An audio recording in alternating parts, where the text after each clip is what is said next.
Vous êtes de plus en plus nombreux à nous suivre et à participer à l'évolution de la chaîne Afrique N24, et sincèrement nous tenions à vous en remercier.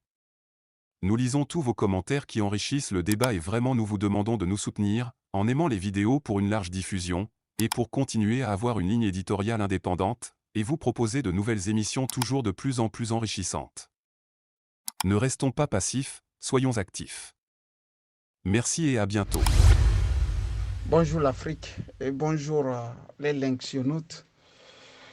Vous étiez nombreux à m'écrire et une question a attiré mon attention.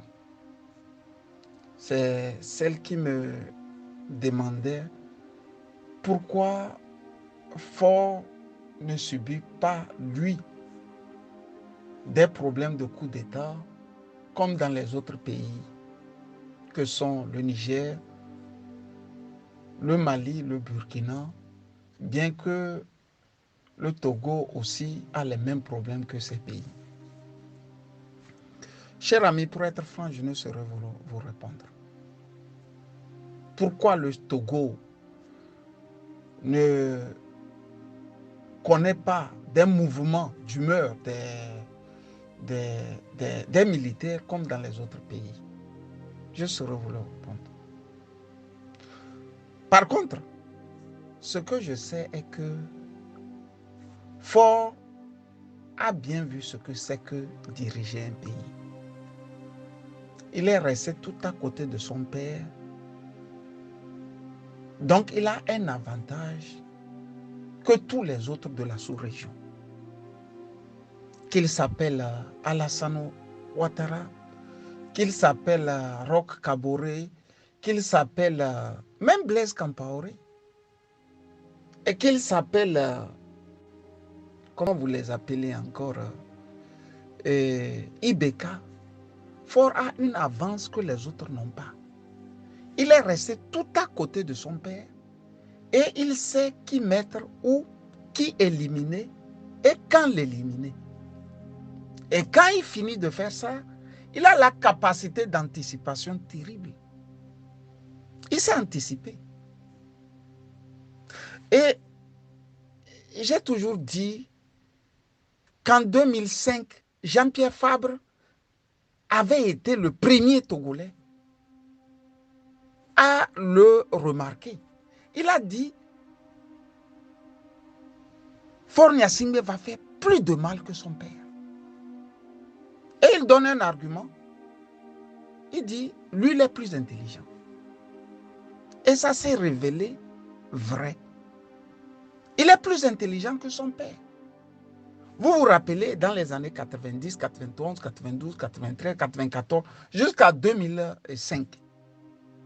Mais ce sont des foules qui étaient à l'ombre d'eux, soit du temps en passant, qui sont venus pour chercher de l'argent. Ce sont des groupements, ce sont des gens isolés qui se lèvent et montent des menteries, débarquent chez lui et prennent de l'argent. Au vu et au su de tout le monde. Faure a appris de ça. Il a regardé très bien et il a appris. Au lieu d'exposer ça, lui ne le fait pas ainsi. Il prend les grosses têtes là et puis il les bourre d'argent. Les avocats, les hommes politiques, les leaders d'opinion, les militaires,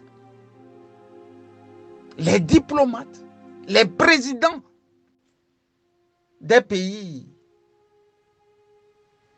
africains comme européens.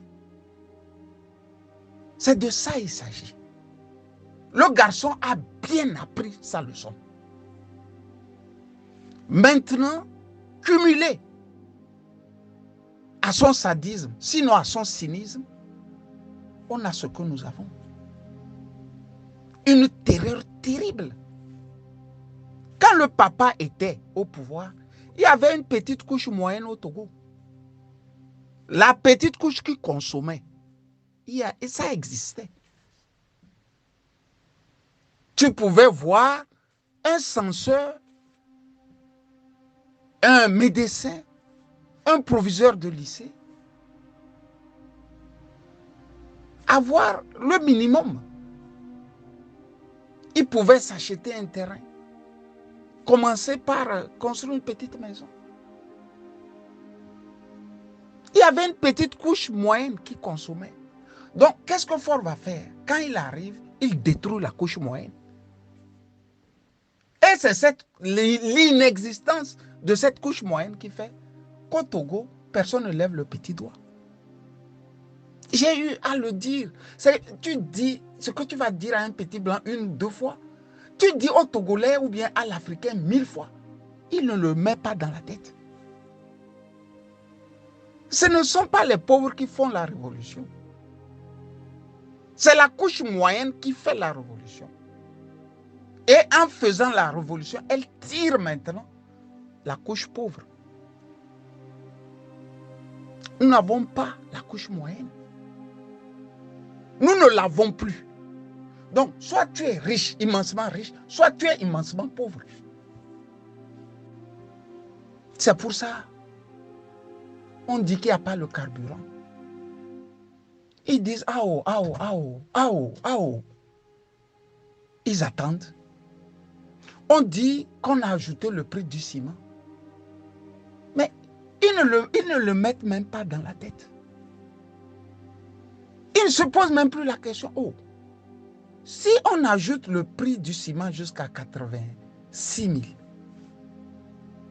mais quand est-ce que moi j'aurai l'argent d'une tonne pour débuter la construction d'une maison? Ce qui veut dire que au moins 70 à 80% de la population n'y croit même plus s'acheter un lopin de terre, voire mettre quelques briques et construire. Ils veulent seulement mettre plein dans le ventre. Tout ça l'accumulé fait que vous ne pouvez plus avoir du temps pour réfléchir et vouloir un bien-être. Le pauvre, lui, ne veut pas un bien-être. Il veut être rempli.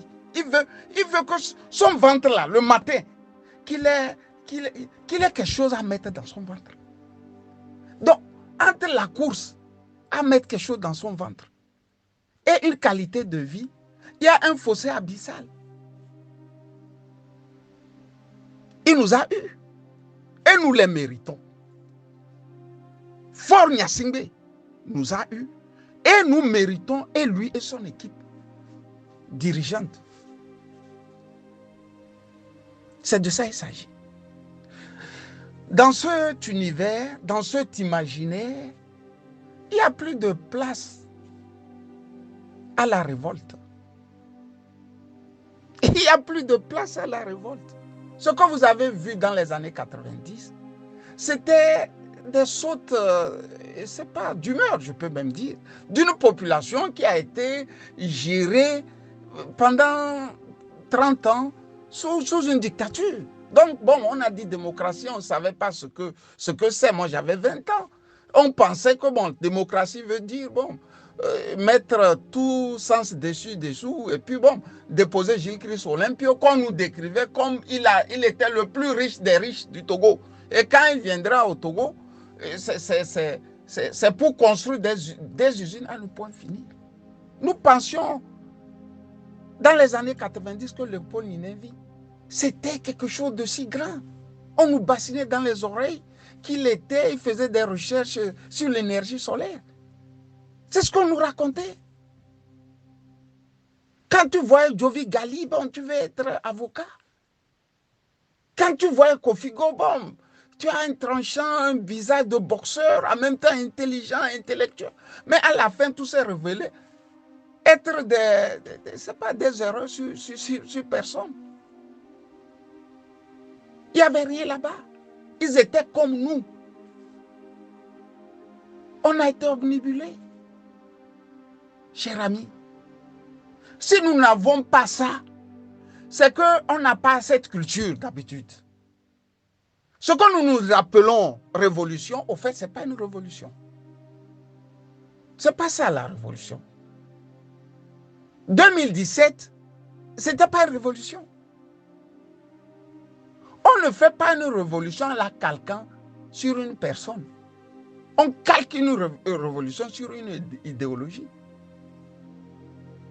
Une révolution la calque sur une idéologie. Ce qui veut dire que celui qui est devant, quand il tombe là, vous continuez la révolution. Vous voyez bien que quand il a disparu, la révolution aussi s'est arrêtée. Ce qui veut dire qu'on avait calqué notre imaginaire sur un homme, un mortel. C'était notre grave erreur. Et quand vous le faites, vous êtes même obligé d'embrasser les tares qu'une société peut avoir. Le fanatisme sur une personne. Vous pouvez même ajouter à ce fanatisme le fanatisme religieux. On a vu ça en 2017. On fait la révolution à midi, quand midi sonne, tout le monde se dit, bon, va prier d'abord et après on recommence. Où vous avez jamais vu ça? Même les pays arabes, la révolution arabe, le printemps arabe, on n'a pas vu ça. On n'a pas vu des gens en train de vouloir chasser Ben Ali. Et bon, quand 13h sonne, bon, on arrête ça, on va prier, et puis bon, on revient encore continuer la révolution. Ce qui veut dire que on avait 1000 personnes devant. Au lieu de mettre toute une idéologie qui va nous embarquer à retourner les pierres dans la cité. Alle Steine umdrehen, comme les Allemands le disent. La révolution consiste à retourner chaque petite pierre que vous voyez sur la superficie d'un pays. Vous retournez toutes ces petites pierres-là. Sinon, ça ne peut pas aller. Maintenant, l'idée fondamentale. Dans chaque armée, il y a toujours des éléments qui ont l'esprit progressiste. C'est par cet esprit progressiste que les Nasser sont arrivés au pouvoir en Égypte. C'est par cet esprit progressiste que Muammar Kadhafi et 27 de ses amis militaires ont pu chasser le roi en Libye et mettre fin à la monarchie. C'est par ce petit noyau progressiste que les Thomas Sankara et Blaise Compaoré sont arrivés au pouvoir. C'est par ce petit noyau progressiste que les John Jerry Rawlings sont arrivés au pouvoir. Mais il s'est fait qu'on a bâti une armée vraiment tribale au Togo. Quand on dit qu'elle est tribale, elle est bien tribale. Il ne faut pas jouer avec ça. On se soupçonne les uns les autres. C'est pour ça, tous les coups qui viennent par le passé pour détrôner Yadema ne venaient pas dans l'armée, au sein de l'armée togolaise, mais hors de l'armée.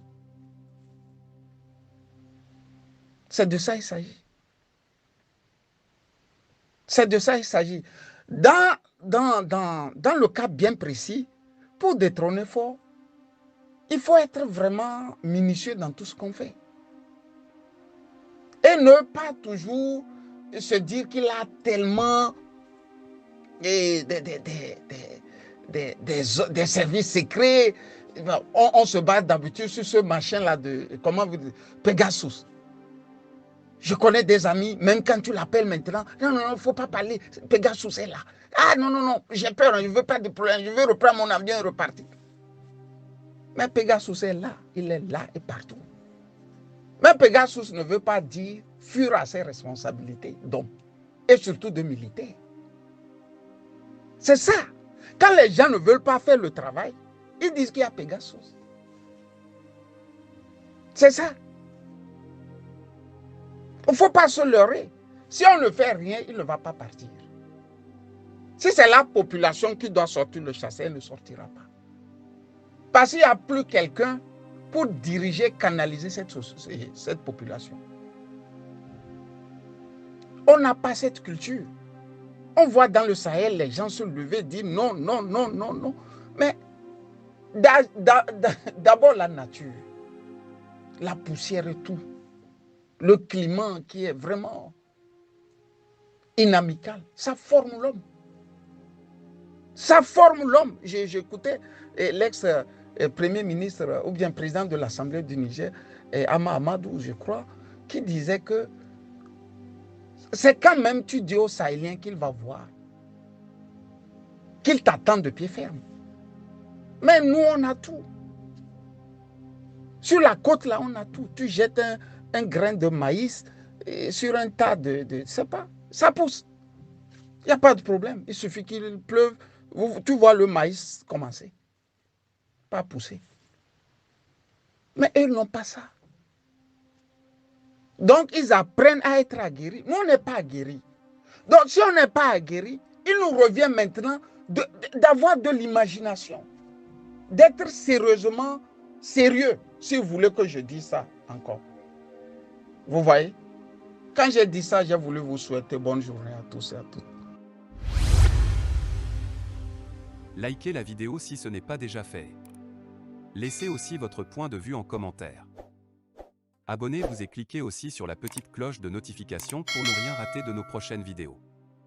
N'oubliez pas de partager aussi la vidéo et de la liker.